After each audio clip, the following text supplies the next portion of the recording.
ETF index mutual funds నేర్చుకుని stock మార్కెట్లో రాణించాలనుకుంటున్నారా? వెంటనే ఈ నెంబర్కి కాల్ చేయండి.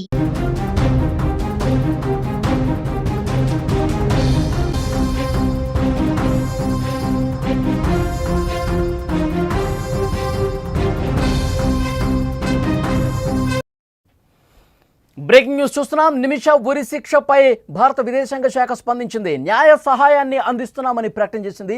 ఉరి శిక్ష వాయిదాకు భారత్ ప్రయత్నాలే కారణమని వెల్లడించింది. నిమిష తరఫున లాయర్ను కూడా నియమించామని చెప్తున్నారు. యెమెన్ అధికారులతో ఆ లాయర్ టచ్లో కూడా వెళ్ళినట్టుగా విదేశాంగ శాఖ తెలిపింది. నిమిష ప్రియ ఉరి రద్దయ్యే విధంగా తీవ్రంగా ప్రయత్నాలు చేస్తున్నామని తెలుస్తోంది. యెమెన్లో కేరళ నర్సు నిమిష ప్రియను ఉరిశిక్ష నుంచి తప్పించుకునేందుకు భారత్ విశ్వ ప్రయత్నాలు చేస్తోంది. అందుబాటులో ఉన్న అవకాశాలతో ఆమెను రక్షించేందుకు చర్యలు చేపడుతోంది.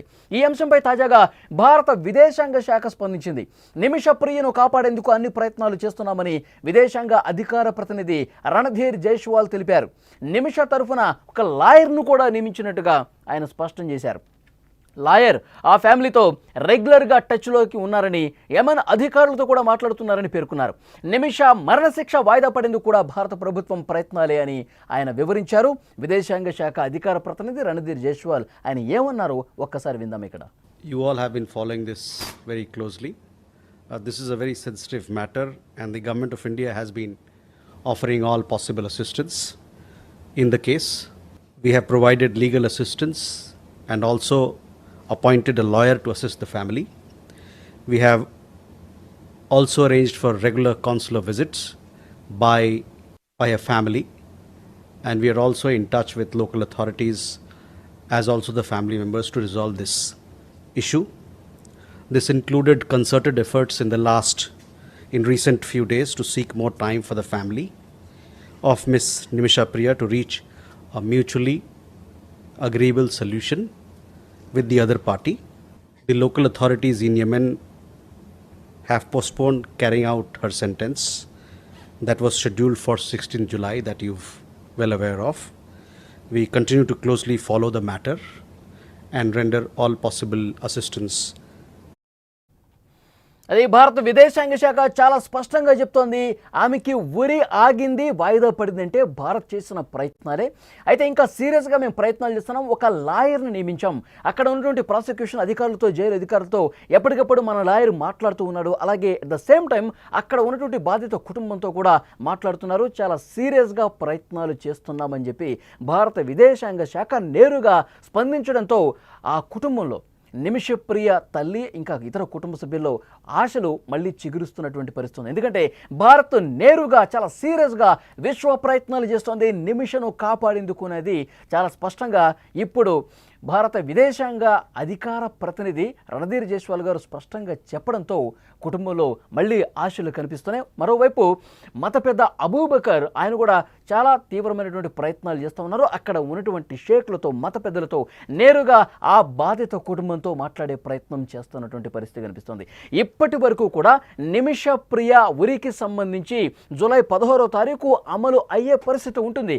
ఇటు భారత్ చేసినటువంటి ప్రయత్నాలు, మరోవైపు అబూబకర్ చేసినటువంటి ప్రయత్నాలు కొంతమేర ఫలించి ఒక అడుగు వెనక్కి వేశారు. మరొక డేట్ లేకుండా వాయిదా పడ్డ పరిస్థితుంది. పలానా డేట్లో మీకు కొంత సమయం ఇస్తున్నాం, పలానా డేట్లో ఉరి శిక్ష వేస్తున్నాం అని చెప్పి ఆ డేట్ కూడా అనౌన్స్ చేయలేదు. దీంతో ఊపిరి పీల్చుకున్నటువంటి పరిస్థితుంది. సో ఇప్పుడు జరుగుతున్నటువంటి ప్రయత్నాలు మత పెద్దలతో చర్చలు చాలా వేగంగా జరుగుతున్నాయి, చాలా ఫాస్ట్గా జరుగుతున్నాయి. అలాగే భారత ప్రభుత్వం కూడా సీరియస్గా రంగంలోకి దిగింది. సీరియస్గా రంగంలోకి దిగి విశ్వ ప్రయత్నాలు చేస్తుంది అనటానికి ఇక్కడ కనిపిస్తున్నటువంటి ఆధారం ఒక లాయర్ని పెట్టారు. ఒక స్పెషల్ సీనియర్ లాయర్ని పెట్టి అక్కడి లాయర్లతో, అక్కడి ప్రాసిక్యూషన్ అధికారులతో ఎప్పటికప్పుడు నిరంతర సంప్రదింపులు జరుపుతున్నారు. అట్ ద సేమ్ టైం ఆ బాధిత కుటుంబంతో కూడా నిరంతరం ఈ మాటల ప్రక్రియ అనేది కొనసాగుతున్న పరిస్థితుంది. నిన్న నిమిష ప్రియ కేసుకు సంబంధించి అక్కడ బాధిత కుటుంబం మెహదీ ఎవరైతే మృతుడు ఉన్నారో ఆ మెహదీ బ్రదర్ ఒక స్పష్టమైనటువంటి వ్యాఖ్య చేశాడు. ఇప్పుడు ఈ సంప్రదింపులు కావచ్చు, ఈ సయోధ్య కావచ్చు, ఈ చర్చలు కావచ్చు మాకేమీ కొత్త కాదు. గతంలో కూడా చాలా సందర్భాల్లో ఈ విధంగా బ్లడ్ మనీ తీసుకోండి, ఈ కేసుని వాపసు తీసుకోండి, క్షమించి వదిలేసేయండి, ఇలాంటివి జరిగినాయి. గతంలో కూడా మాకు ఇప్పుడేమీ కొత్తగా అనిపించట్లేదు. కానీ మేము వెనక్కి తగ్గే అవకాశం లేదు, ప్రాణానికి మీరు వెలకట్టాలని ప్రయత్నం చేస్తున్నారు. మరొకవైపు నిమిషని ఈ కేసులో దోషిగా ఇవ్వకుండా ఒక బాధితురాలుగా చిత్రీకరించే ప్రయత్నం చేస్తున్నారు. మాకు అసలు వద్దే వద్దు, ఎలాంటి డబ్బు వద్దు, మీరు ఇచ్చే $1 కూడా మేము తీసుకోము.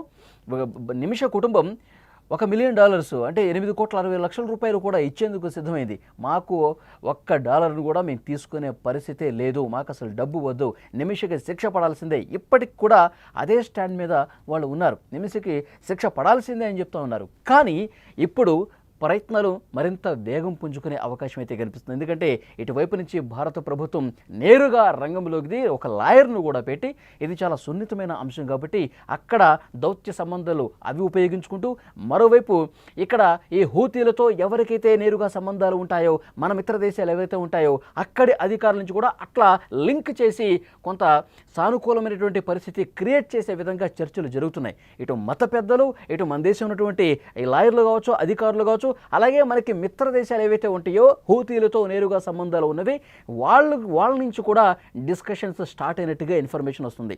సో నిమిష కుటుంబానికి అతిపెద్ద ఊరట ఏంటంటే భారత్ చాలా సీరియస్గా విశ్వ ప్రయత్నాలు చేయటం, ఒక లాయర్ను కూడా ఏర్పాటు చేయటం. ఇక అబూబకర్ ప్రయత్నాలు అబూబకర్ చేస్తూనే ఉన్నారు. సో ఏ క్షణమైనా సరే ఒక మంచి ప్రకటన వచ్చే అవకాశం ఉందని ఒక చర్చ బలంగా జరుగుతుంది. ఎందుకంటే ఆ కుటుంబం మెత్తబడినప్పటికీ ఆ కుటుంబం మళ్ళీ వెనక్కి తగ్గే విధంగా ప్రయత్నాలు చాలా సీరియస్గా జరుగుతున్నాయి. ఆ కుటుంబంలో కొంతమంది ఏమో ఉరిశిక్ష పడాల్సిందే, బ్రదర్ లాంటి వాళ్ళు ఉరిశిక్ష పడాల్సిందే, మేము క్షమించమని చెప్తున్నారు. కానీ ఆ కుటుంబంలోనే ఇంకొక వర్గం కూడా సరే వదిలేద్దాం అన్న ధోరణి కనిపిస్తుంది. సో వాళ్ళని ఇంకా కన్విన్స్ చేసే ప్రయత్నాలు జరుగుతున్నాయి. 1-2 రోజులు లేట్ అయినా సరే ఉరి శిక్ష నుంచి తప్పించడానికి, ఈ మరణ శిక్ష నుంచి తప్పించడానికి భారత ప్రభుత్వం చాలా సీరియస్గా ప్రయత్నాలు చేస్తుంది. ఉన్నటువంటి ప్రతి అవకాశాన్ని కూడా ఉపయోగించుకొని నిమిషాన్ని సేఫ్గా ఇండియాకి తీసుకొచ్చేటువంటి బాధ్యత భారత ప్రభుత్వం తీసుకుంది. సో అన్ని స్థాయిల్లో, అన్ని కోణాల్లో, అన్ని ప్రయత్నాలు కూడా చాలా వేగంగా స్పష్టంగా జరుగుతున్న పరిస్థితి కనిపిస్తోంది. సో చూద్దాం ఏం జరగబోతున్నది, ఎందుకంటే ఇంకా ఉత్కంఠ అయితే కనిపిస్తున్నది. ఒకవైపు ప్రయత్నాలు జరుగుతున్న బాధిత కుటుంబం ఇంకా వెనక్కి తగ్గట్లేదు అన్నటువంటి వార్తలు ఎప్పుడైతే వచ్చాయో ఇంకా టెన్షన్ ఎక్కువైపోయినటువంటి పరిస్థితి. కానీ ఏదేమైనప్పటికీ కూడా ఈ ప్రయత్నాలు అన్ని వైపుల నుంచి చేస్తున్నటువంటి పరిస్థితి చూస్తూ ఉంటే గనక సో నిమిష సేఫ్గా బయటకు వచ్చే అవకాశమే ఎక్కువ ఉందని చెప్పి పెద్ద ఎత్తున చర్చ కూడా జరుగుతుంది. సో సేఫ్గా నిమిష ప్రియ ఇండియాకి తిరిగి రావాలని మనం కూడా కోరుకుందాం.